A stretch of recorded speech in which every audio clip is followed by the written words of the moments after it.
नाही, आयुक्तांच्या उत्तराची काय वाट आम्ही बघणार नाही. काय आयुक्त किंवा तिथे समोर बसलेले जे अधिकारी ते शासनाचे प्रतिनिधी आहेत.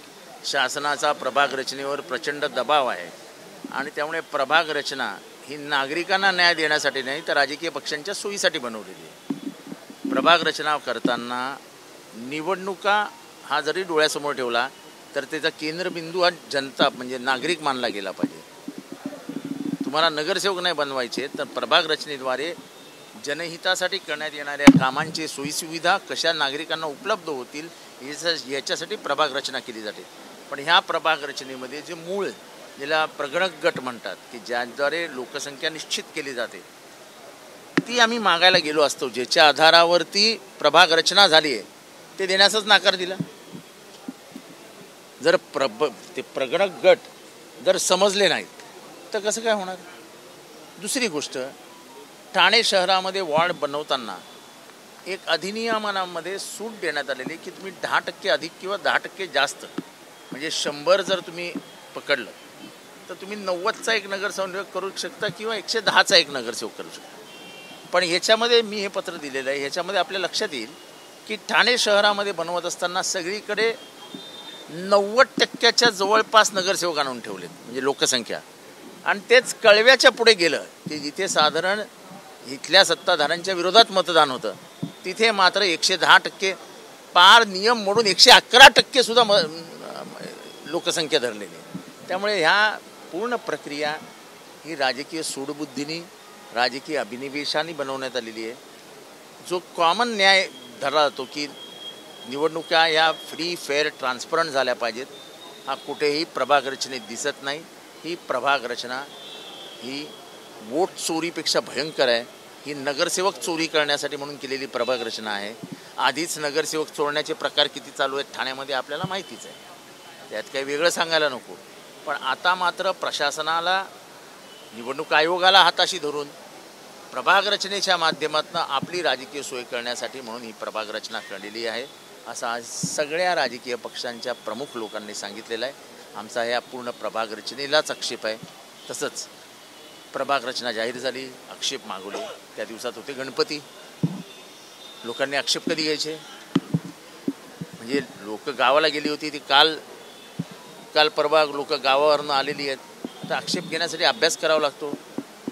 जर तुम्ही वॉर्ड बनवला कसा हीच माहिती द्यायला तयार नाही तर मग आक्षेप कशावर घ्यायचे.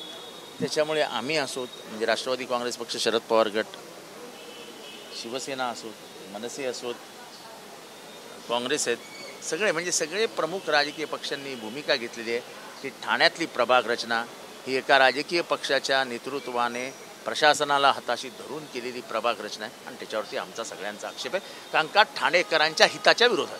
सर, संजय शेट्टी देखील या संपूर्ण बैठकीला होते. आपण विश्वास व्यक्त केला संजय शेट्टींना संपूर्ण ठाणे मागणी. असं मी संजय शेट्टींना साधा प्रश्न विचारला की येऊर गावाला, येऊर डोंगरावर आहे, कोकडीपाडा म्हणजे टिकुजिनी वाडीचा भाग जोडण्यात आलेला आहे. येऊर आणि टिकुजिनी वाडीवरनं जाणार कसे 4 डोंगर चढून म्हणजे त्यांना माहिती आहे कोकणीपाडा कुठे हे पण संजय शेट्टींना माहिती आहे आणि येऊर गाव कुठे ते पण त्यांना माहिती आहे. कसं जाणार. कोलशेत गाव एक गाव त्याचे 2 तुकडे. कोळीवाडा ठाण्यातला कोळीवाडा एक गाव 2 तुकडे. सिद्धार्थनगर मागासवर्गीय वार्ड त्याचे मागासवर्गीयांमध्ये 2 तुकडे. म्हणजे मागासवर्गीयांनाही न्याय मिळू नये म्हणून प्रभाग रचना करता तुम्ही. प्रभाग रचना करत असताना सामाजिक समतोल साधला गेला पाहिजे हा एक संविधानाने दिलेला नियम आहे. ही सामाजिक समतोल न राखता तुम्ही SC STचे पण वॉर्ड म्हणजे आपल्याला सोयीचं कसं होईल याच्यासाठी प्रशासनाने त्यांनी पूर्ण एका राजकीय पक्षाला मदत केली. सर, जिथे 2 कोळीवाडी झाले त्या ठिकाणी FSI पण द्या असं प्रकारे मागणी. हां, जसं मुंबईमध्ये कोळीवाड्यांना गावठाणाचा वेगळा FSI आहे तो द्या ना ठाण्यातल्या गावठाणाला. एवढंच जर तुम्हाला प्रेम आलं आहे की 4 वॉर्ड आम्ही एका कोळीवाड्यात नेलेत तर मग त्यांना FSI पण द्या ना. एक गाव तोडतात का कुठलं. त्यांची लोकसंख्या काय, कोलशेतची लोकसंख्या काय 20,000च्या वरती नाही. तुमचा वॉर्ड 40,000चा आहे. कोलशेतला एक नगरसेवक का नाही दिला. मग हे फक्त राजकीय सोयीसाठी आणि इतर पक्षांच्या वरती राजकीय सूड उगवण्यासाठी म्हणून केलेली प्रभाग रचना आहे. प्रभाग रचना जर कायम ठेवली गेली काय नाही, आता मी निवेदन तुमच्या हातातच देतोय. या निवडणुकीमध्ये गणित दिलेलं आहे की कुठल्या गणिताने तुम्ही चुकलेले आहेत, एका वॉर्डात किती, सगळं जे निवडणूक लोकसंख्येचे निकष जे आहेत ते दिलेले आहेत.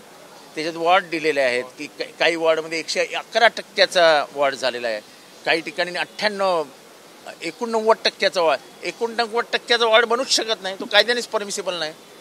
111% वॉर्ड बनूच शकत नाही, तो कायद्याने परमिसिबल नाही.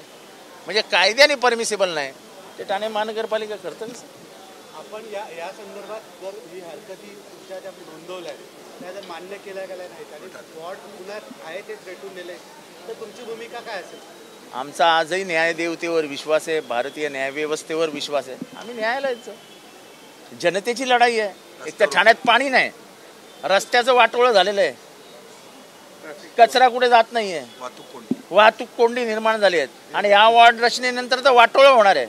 कारण का जर समतानगरमध्ये गटर करायचं असेल तर एकाला जावं लागेल वागळे स्टेट प्रभाग समितीत, दुसऱ्याला जावं लागेल लोकमान्य नगर प्रभाग समितीत आणि तिसऱ्या जावं लागेल वर्तक नगरमध्ये.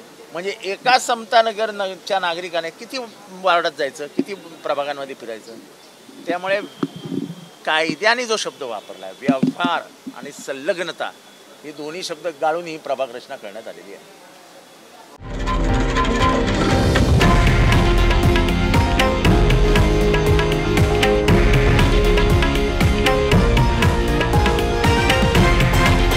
हे आहे देशातील नंबर 1 न्यूज नेटवर्क आणि आपण पाहत आहात TV9 मराठी, एकमेव.